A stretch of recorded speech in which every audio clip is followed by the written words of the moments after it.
All right, let's dive into this week's Web 3.0 TokenBytes newsletter from FinStep Asia, edition number 26. And wow, this one is jam-packed. Yeah, this edition really shows just how much Web 3.0 is impacting like every part of finance these days, and even beyond that, honestly. For sure. Bitcoin, MasterCard going passwordless, McDonald's in the metaverse. It's pretty remarkable, the range of stuff happening. Definitely a lot to unpack here. Let's just jump right in, shall we? Starting with, I guess, the big one, Bitcoin. So it almost hit $100,000 this week. Yeah, that's a big psychological barrier. Be interesting to see if it keeps climbing or if it hits some resistance there. Especially with, didn't the SEC chair, Gary Gensler, announce he's stepping down? Oh, right. Yeah, he did. I mean, he was a pretty controversial figure, right? So who knows what impact that'll have. Big changes ahead, maybe. Okay, then there's Coinbase. They launched this based agent thing. Yeah, for building those AI-powered crypto agents, like having a little robot to manage your crypto, basically. Wow. So is that part of their whole agentic web idea, Hmm. where AI does like the economic stuff? Seems like it, yeah. It does make you wonder about, the future of work and all that, if AI is going to be calling the shots. Big questions for sure. Meanwhile, PayPal is going global with their PYUSD stablecoin. Using it for international money transfers on their Zoom platform. So cheaper and faster cross-border payments then, especially for folks who don't have easy access to banks, maybe. Yeah, potentially a big disruptor to the whole remittance industry even. Interesting. Now, over in Asia, it looks like Hong Kong's cyberport is really taking off. Over 270 Web3 companies now, including 3 unicorns. And I guess that $50 million investment from the Hong Kong government is helping. They're serious about being a Web3 hub. Absolutely. And it's not just startups either, BlackRock. They're expanding their BUIDL tokenized fund. Oh, right. After launching it on Ethereum. Now it's on, what, 5 more blockchains? Yep, Aptos, Arbitrum, Avalanche, Optimism, and Polygon too. Wow, that's a lot. So are they trying to, like, reduce those transaction costs and bring in more investors? That seems to be the goal, yeah. Giving investors direct access across all those chains. Okay. Well, with all this innovation going on, it makes you wonder how regulations are keeping up. Yeah, good question. I mean, the UK is drafting a whole framework for crypto, including stablecoins and staking. Right. Trying to bring some clarity to everything. Kind of like the EU is doing with their MiCA regulations. Yeah, seems like there's a global push to regulate digital assets now. And then you've got Brazil moving ahead with their CBDC project, Drex. Bringing in Chainlink and Microsoft for phase 2, huh? That's right. Looks like they're focusing on some pretty advanced stuff too, like liquidity pools for government bonds and even trade finance. Wow. Definitely shows they're committed to this whole blockchain thing. And then there's China. A court there just said owning cryptocurrency is actually legal. For individuals, at least. Yeah. Businesses are still banned from crypto transactions. So they're being cautious, but maybe opening the door a little bit. It's interesting to see these different approaches. Definitely. And then you've got Japan going in a whole other direction, simplifying their crypto taxes. Oh, right. A flat 20% tax on crypto gains in 2024. Yeah, they're hoping to attract more investment and boost their digital asset market that way. Makes sense. So lots of regulatory action happening around the world. Now let's move on to some of the fintech and AI stuff, shall we? Yeah. MasterCard is actually planning to phase out passwords and card numbers by 2030. That's a big move, moving towards tokenization and biometrics instead. Seems like security and making things user-friendly are becoming even more important. Absolutely. And then you've got Paytm in India launching UPI International. Oh, yeah. So now Indian travelers can use UPI payments in other countries. That's the idea. Could be a big boost for India's push to get UPI adopted globally. Pretty cool. And speaking of going global, Revolut is really expanding their services. Got their UK trading license now, right? So they're planning to add stock trading, AI-powered financial assistance, digital mortgages, even branded ATMs. Wow, that's ambitious. Looks like they want to be a major player in finance. Yeah, it definitely seems that way. They're building quite an ecosystem. All right. Now, let's not forget about the metaverse and NFTs. Even McDonald's is getting in on the action. Yeah, they teamed up with Doodles for a holiday campaign, Doodles-themed McCafe cups, and a digital experience with Web3 collectibles. So they're combining the physical and digital worlds. Interesting to see how brands are using NFTs and the metaverse. Yeah, it's still early days, but definitely a trend to watch. And then there's FIFA, launching a new mobile NFT football game. FIFA Rivals, right, where you collect and trade NFT collectibles. Exactly. Looks like they're really into Web3 gaming now. Wow, so much going on. Bitcoin, AI, regulations, the metaverse.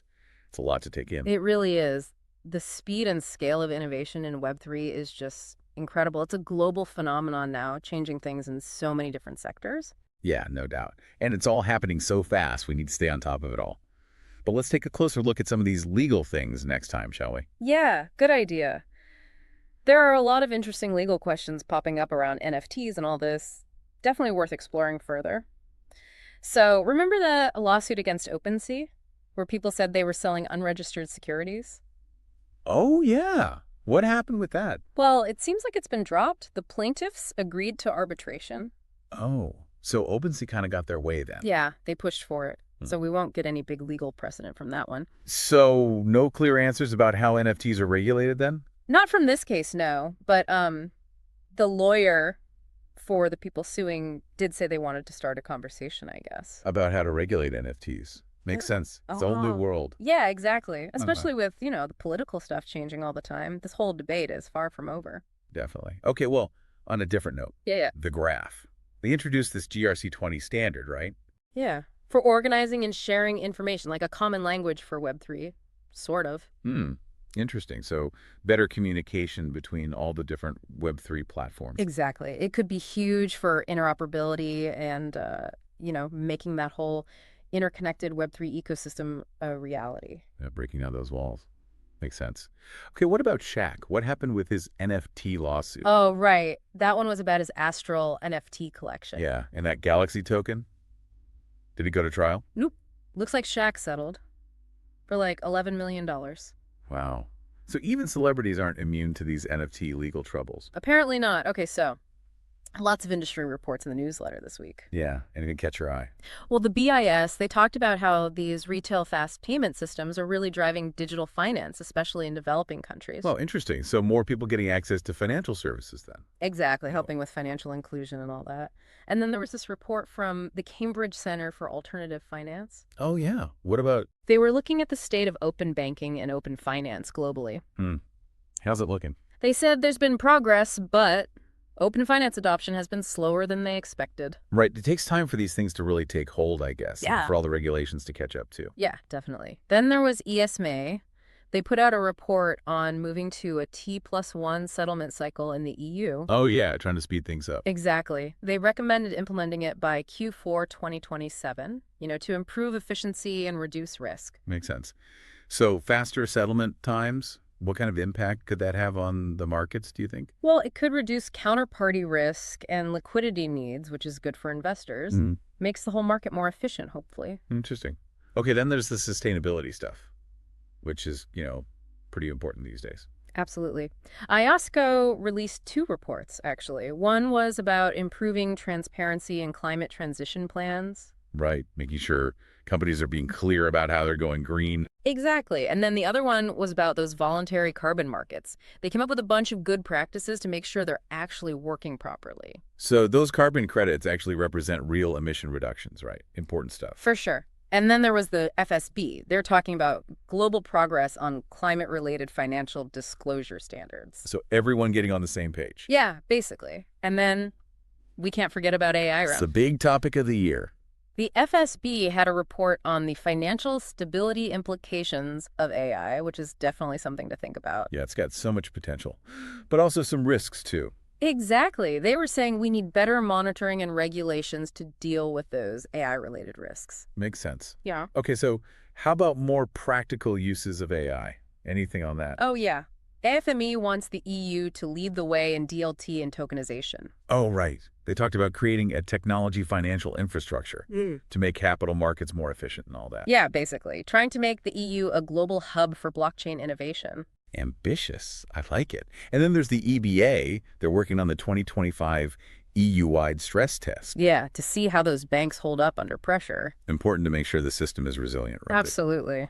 Especially these days with all the uncertainty in the world. Okay, so back to AI. Yeah, any other interesting reports on that front?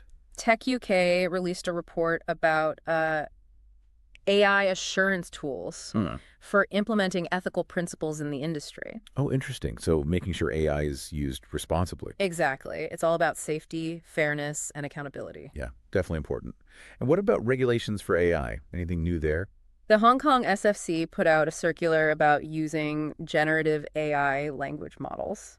for those licensed corporations, Right, so they're laying down some ground rules. Yeah, basically. Highlighting the benefits and the risks and making sure people are using them responsibly. Makes sense. It's a lot to balance, though, all this new technology. It really is.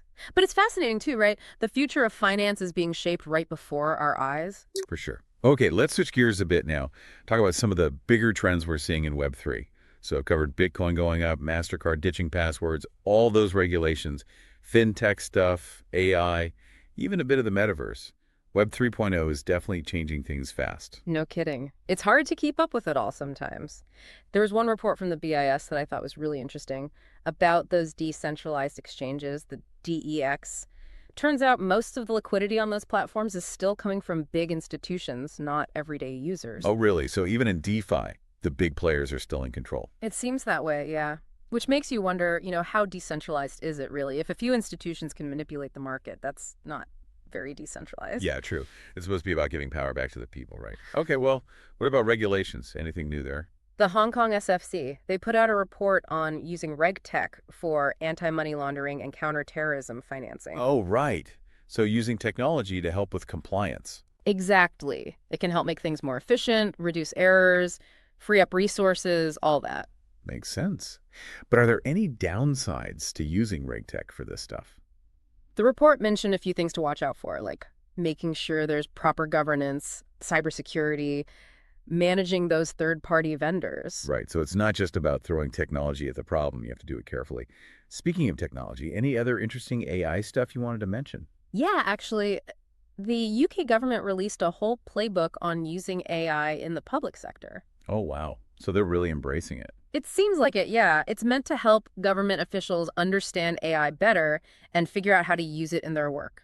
Interesting. So they're trying to, demystify AI a bit, make it more accessible to everyone. Yeah, I think so. It's a good sign, right? Governments need to be on top of this stuff. Definitely. Well, and I think we've covered just about everything in this newsletter. What a whirlwind. It really was. Bitcoin, regulations, fintech, AI, even a bit of the metaverse.